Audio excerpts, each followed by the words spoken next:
will record this portion right now, so then we can have it for posterity. And I will post this because there were some people that missed it. Now, I can tell you, unfortunately, if your students are not in the system, you are going to have to get with your school's liaison representative, whoever they have for PLTW, and they are going to have to actually get your students registered into the system. It's not really a fun process. They have to go through and they have to put all the information in about each one of the students. They have to put in, whether they have IEPs or any accommodations and that kind of stuff. So it's kind of a time-consuming thing. Ours, I think, was able to put together some kind of spreadsheet and upload the spreadsheet out of the data system that we have. But getting your students into the system, I don't know how quick your finals are coming up, but I would get whoever your person is, I would get on that right away. Once your students are in the system, and yours may be, and you may not just not know it. Right. Before, when you go to your mypltw.org, before I go to the LMS, you should see the link to your school. I do. And that's the link that I'm going to want to go to. When I go to that, hopefully you can click on your active classrooms. And if you click on that, you should see if your administration has already set you up a classroom.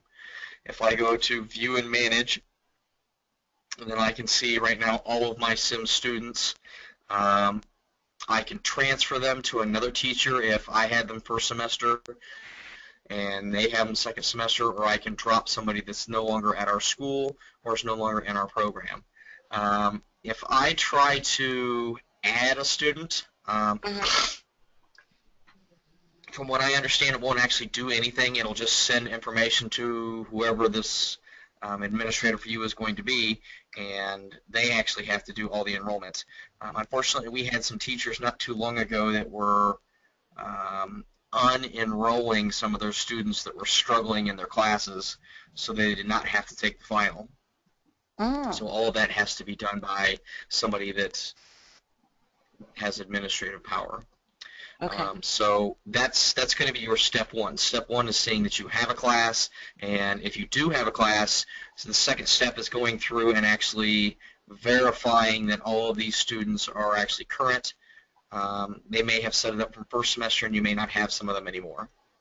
So that's really step one. Same thing if I click on drop, it will go to the administrator, but they don't actually receive an email or any notifications. You'll have to go to them and say you have drops. Otherwise, it'll just say pending right here, and they will not actually be removed from your class until the administrator actually goes in and accepts your drop. Okay. Once your class is all set up and you have them all verified, everything is exactly the way you want, then I can manage assessments. If you click on the Manage Assessments, you will see, if you already have, you said you had POE and so on, you'll see a whole great big long list of assessments that you're allowed to give. You can go to Register, and you'll have to say, I acknowledge. This guide right here is something you're going to want to go through. It tells you exactly how to give the test, it tells you what website to go to, tells you what your kids are allowed to have and not have, and blah, blah, blah. It goes through the whole thing step by step, exactly what you want to do. It's really. And then you'll hit Submit, and then it will start allowing you to go from there. Do we you still will eventually pick get to a page. No, you don't have to do any of that anymore. Okay. What you will get, see if I can find it.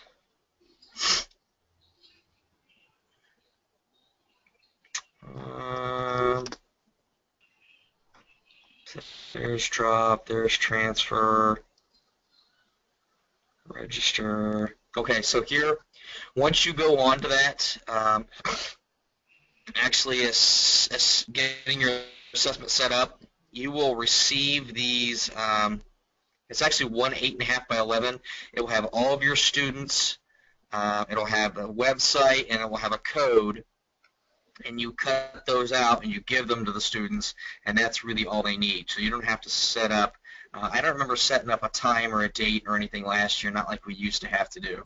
Okay. You just give them this little piece of paper, and then once they log in and they start the test, then their timer starts. And they Okay, only so get so each much class, time for each one of them. And okay, and go each ahead. class will actually have a separate code, right? Right. Each So kid. the test Oh will yeah, pop up because that it's they're going to be supposed to specific to take. you and the section that you sign them up for. Okay.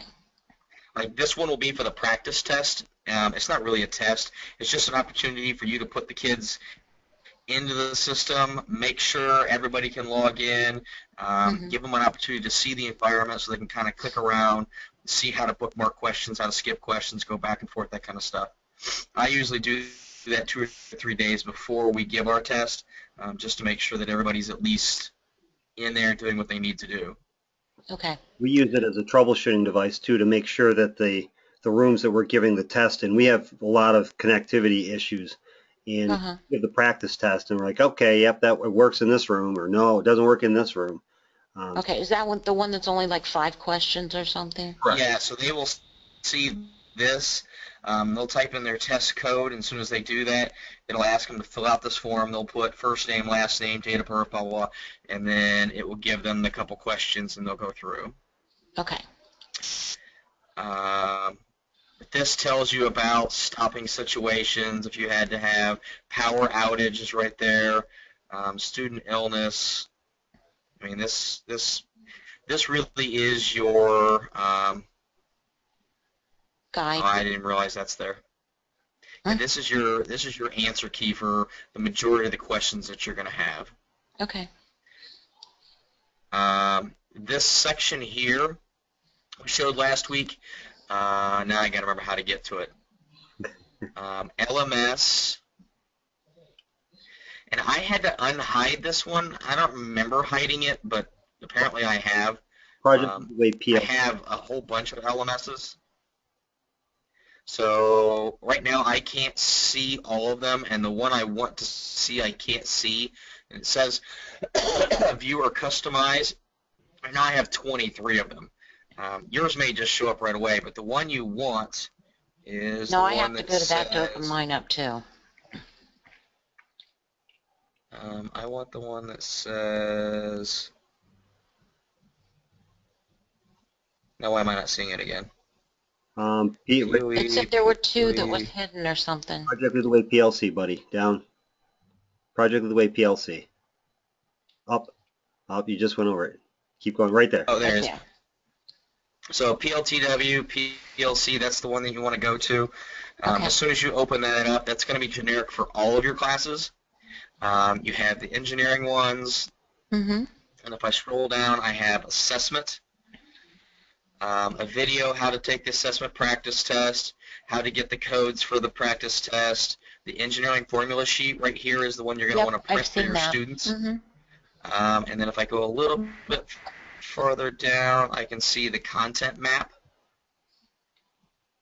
This is a PDF that you can kind of show this is what I use while I'm reviewing. So if I find some, this just gives me a decent idea. I don't know that the maps are exactly correct, but at least gives you an idea that the majority of our questions are in 2.3. Okay.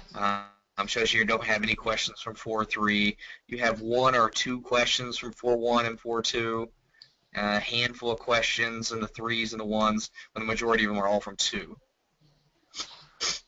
Lots of G&M code questions, lots of speeds and feeds questions, questions about why I should use a ball end over an end mill, just a wide variety of stuff from manufacturing. There's going to be things about injection molding, lots of questions over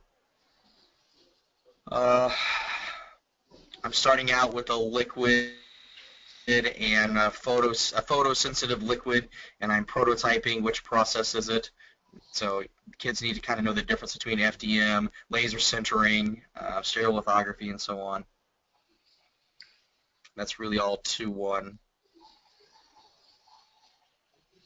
Trying to think, there's something else in here that's halfway decent. The end of course score interpretation guide, this kind of gives you the idea how to look at your stay nines. Really, that's it. But at least you may want to, if you have not already printed the formula sheets, your students are supposed to have that while they take the test. Right. So I don't know if that answers the question. I'm not ready to set mine up yet, so that's why I'm not going through the whole process. I have to still add drop mine. So I've got some students that need to be removed and some students from IED that need to be transferred. And you don't want to set your assessments up until all of that is done. Otherwise, it will bring all of those kids into that section regardless of whether you drop them later or not. They'll already be there. Okay.